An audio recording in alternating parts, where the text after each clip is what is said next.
வணக்கம். ஓம் ஸ்ரீ குருவே துணை. திருநீலியம்மன் துணை. ஓம் ஸ்ரீ வீரசாந்த மகாகாளி துணை. 8ஆம் பாவம் 12ஆம் பாவம் உள்ள வேறுபாடு.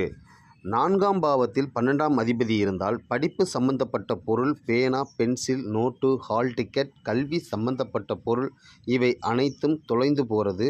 8ஆம் அதிபதி தானாகவே தவறவிடுவது. 12ஆம் அதிபதி எந்த பாவத்தில் இருக்கிறதோ அந்த பாவம் சார்ந்து பொருட்கள், உபகரணங்கள் வச்ச இடத்தை மறந்து தேடுவது இதன் வேறுபாடு. 12ஆம் அதிபதி இருந்தால் அது மறைந்து இருப்பது, அதை தேடி அலைந்த பிறகு பார்ப்பது. 12ஆம் பாவம் முதுகுக்கு பின்னால் இருக்கும் பாவம். 12ஆம் அதிபதி சூரியன் கர்மா. இதனால் சுமூகமான உறவு இருக்காது. அந்த பாவம் சார்ந்து முதலாளி தொழிலாளி உறவு போல இருப்பது. 1-12 தொடர்பு சூரியன் காரகம் கெட்டுப்போவது. 1-12 12-1 தொடர்பு சூரியன் கர்மா. தந்தை ஸ்தானம் செயலிழந்து இருப்பார்கள்.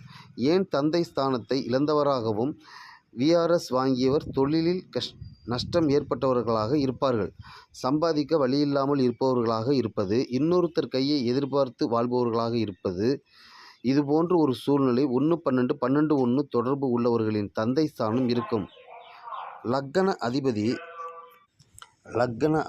12இல் இருப்பது, 12ஆம் அதிபதி லக்னத்தில் இருப்பது. இவர் தந்தை செயலிழந்து இருப்பது போல் இருப்பார்கள். இருதார தொடர்பு இருக்கும். 12ஆம் அதிபதி 6ஆம் பாவத்தில் அமர்ந்தால் தாய் குடும்ப வழியில் சூரியன் கர்மா இருக்கும். அதனால் இருதார தோஷம் இருக்கும். 7ஆம் பாவத்தில் இருந்தால் கணவன் மனைவி குடும்பத்தில் சூரியன் கர்மா உண்டு.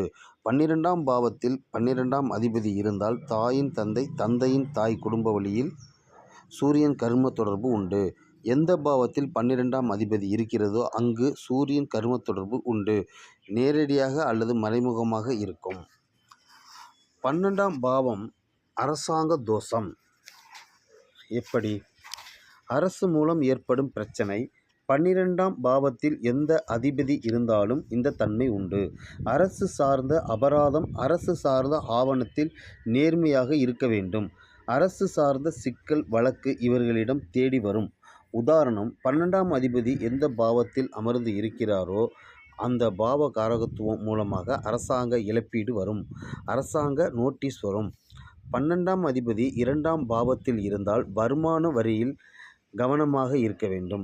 12ஆம் அதிபதி 4ஆம் வீட்டில் இருந்தால் தாய் பெயரில் இருக்கும் சொத்து, கல்வி, வண்டி, வாகனம், வீடு சம்பந்தப்பட்ட தாய்வழி உறவு, தன் பெயரில் வருமான வரி ஆவணங்கள் மூலம் ஏதாவது சட்ட சிக்கல் வரப்போகிறது என்று அர்த்தம். இதில் மிக கவனமாக இருக்க வேண்டும். மற்றும் அசையும் அசையா சொத்து, நம் உழைப்பால் நாம் வாங்கிய சொத்து, அடுத்தவர் பெயரில் இருந்து நம் பெயருக்கு மாற்றப்பட்ட சொத்து, சுகம், வண்டி, வாகனம், பொருள் இது சம்பந்தப்பட்ட ஆவணம் எந்த நேரமும் புதுப்பித்து தயாராக வைத்து கொள்ள வேண்டும். அப்படி இல்லை என்றால் அரசாங்கத்திடம் அபராதம் கட்ட நேரிடும். வரி சம்பந்தமாக சரியாக வைத்து கொள்ள வேண்டும். 12ஆம் பாவம் எந்த இடத்தில் இருக்கிறதோ அந்த பாவம் சார்ந்து அலட்சியமாக இருக்கக்கூடாது. பின்னாளில் அரசாங்கத்தின் மூலம் சட்ட சிக்கல் வரும். 12ஆம் அதிபதி 6ஆம் பாவத்தில் இருந்தால் கடன், பரீட்சை, பப்ளிக் சர்வீஸ், உத்தியோகத்தில் பழைய ஆவணங்கள் சமர்ப்பிப்பது, அரசு தனியார் உத்தியோகம், ஆராய்ச்சி, பரீட்சை, ஹால் டிக்கெட், திருட்டுத்தனமாக இன்னொருத்தர் வைத்து பரீட்சை எழுதுவது இதில் அரசு சிக்கல் வரும். உத்தியோகம் சார்ந்த ஆவணம் விஷயத்தில் மிக கவனமாக நேர்மையாக இருக்க வேண்டும். 12ஆம் அதிபதி 7ஆம் பாவத்தில் இருந்தால் திருமணம் சம்பந்தப்பட்ட ஆவணங்கள் கவனமாக இருக்க வேண்டும். கூட்டுத் தொழில், வாடிக்கையாளர் இதில் கவனமாக இருக்க வேண்டும். 12ஆம் அதிபதி 8ஆம் பாவத்தில் இருந்தால் பென்ஷன், பிஎஃப், காப்பீடு இதில் கவனமாக, அது சார்ந்த ஆவணத்தில் கவனமாக இருக்க வேண்டும். 12ஆம் அதிபதி 10ஆம் பாவத்தில் இருந்தால் தொழில், கம்பெனி இதில் ஆவணம் சார்ந்த விஷயத்தில் கவனமாக இருக்க வேண்டும். 12ஆம் அதிபதி 12ஆம் பாவத்தில் இருந்தால் விசா, பாஸ்போர்ட், கிரீன் கார்டு இது சார்ந்த விஷயத்தில் கவனமாக இருக்க வேண்டும். போலி ஆவணம் சமர்ப்பிக்கக்கூடாது அல்லது போலி ஏஜென்சியிடம் மாற்றிக்கொள்ளக்கூடாது.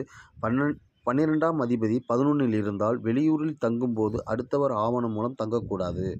12ஆம் அதிபதி 9ஆம் பாவத்தில் இருந்தால் தொலைதூர பிரயாண விஷயத்தில் கவனமாக இருக்க வேண்டும். வெளிநாட்டு பிரயாணத்தில் கவனமாக இருக்க வேண்டும். உயர்கல்வி பயிலும்போது கவனமாக இருக்க வேண்டும். 12ஆம் பாவ அதிபதி 6ஆம் பாவத்தில் இருந்தால் சித்தி, இளைய தாய்மாமா விஷயத்தில் கவனமாக இருக்க வேண்டும். 12ஆம் பாவம் தன்மையின் முக்கிய குணம் தற்கொலை எண்ணம் தூண்டப்படும் பாவம்.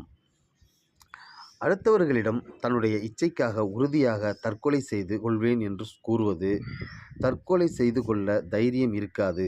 ஆனால் அடுத்தவர்களை பயமுறுத்துவது, அடுத்தவர்களின் கவனத்தை ஈர்ப்பது, நான் இறக்கப் போகிறேன் என்று சொல்லி அடுத்தவர்களை சங்கடப்படுத்துவது, அந்த மனநிலை எண்ணங்கள் அதை குறிக்கக்கூடிய பாவம் 12ஆம் பாவம். 12ஆம் அதிபதி எங்கு போய் அமர்ந்து இருக்கிறதோ, எந்த காரகத்துவ பரம்பரை தற்கொலை எண்ணம், தற்கொலை செய்து கொள்வதற்கு இது போன்ற நிகழ்வு சம்பந்தம் இருக்கும். வேறு ஏதாவது அதிபதி 12ஆம் பாவத்தில் இருந்தாலும் அந்த பாவ காரகத்துவ உறவு தற்கொலை முயற்சி, தற்கொலை மரணம், தற்கொலை எண்ணம் இந்த ரகசியத்தை சொல்லும். 12ஆம் அதிபதி எங்கு சென்று இருக்கிறதோ நமக்கு அந்த பாவம் சார்ந்து அரசியல் செல்வாக்கு கிடைக்கும். அந்த பாவகாரகம் மூலம் நேரடியாகவோ மறைமுகமாகவோ அரசியல் தொடர்பு இருக்கும். அந்த பாவ உறவு மூலமாக அரசியல் தொடர்பு கிடைக்கும். 12ஆம் அதிபதி 9ஆம் பாவத்தில் இருந்தால் தந்தை, மைத்துனர், கணவன், மனைவி, இளைய சகோதரர், நண்பரோட நண்பர், அரசியல்வாதியுடன் நெருக்கமான தொடர்பு இருக்கும். 4ஆம் பாவத்தில் இருந்தால் தாய்வழி குடும்பத்தில் அரசியல், அரசாங்கம் தொடர்பு இருக்கும். 5ஆம் பாவத்தில் இருந்தால் தாத்தா உறவு வழியில். 6ஆம் பாவத்தில் இருந்தால் இளைய தாய்மாமா. 2ஆம் பாவத்தில் இருந்தால் மூத்த தாய்மாமா, பெரியம்மா வழியில். 7ஆம் பாவத்தில் இருந்தால் கணவன், மனைவி, அம்மாவின் அம்மா வழியில். 12இல் அமர்ந்தால் அம்மாவோட அப்பா, அப்பாவோட அம்மா, மாமியார், இளைய சகோதரர். 12ஆம் அதிபதி எங்கு சென்று அமர்ந்து இருக்கிறாரோ அந்த பாவ உறவு காரகத்துவம், அதன் மூலமாக அரசியல்வாதிகளுடன் தொடர்பு ஏற்படும். லக்னத்தில் இருந்தால் நமக்கே அரசியல் தொடர்பு இருக்கும். 12ஆம் அதிபதி எங்கு சென்று அமர்ந்து இருக்கிறதோ அங்கு இருதாரம் பதிவு அல்லது பதிவு இல்லாத திருமணம் இருப்பதற்கு வாய்ப்பு உண்டு. 12ஆம் அதிபதி எங்கு சென்று அமர்ந்து இருக்கிறதோ அந்த பாவம் சார்ந்து மருத்துவம் சார்ந்து ஞான தொடர்பு இருக்கும். மருத்துவ உலக தொடர்புடன் இருப்பார்கள். 9ஆம் பாவ அதிபதி எங்கு சென்று அமர்ந்து இருக்கிறதோ அந்த பாவம் சார்ந்த வீட்டில் அரசாங்க வேலையில் இருப்பார்கள். நேரடியாகவோ மறைமுகமாகவோ அரசாங்க வேலையில் இருப்பார்கள். நன்றி, வணக்கம்.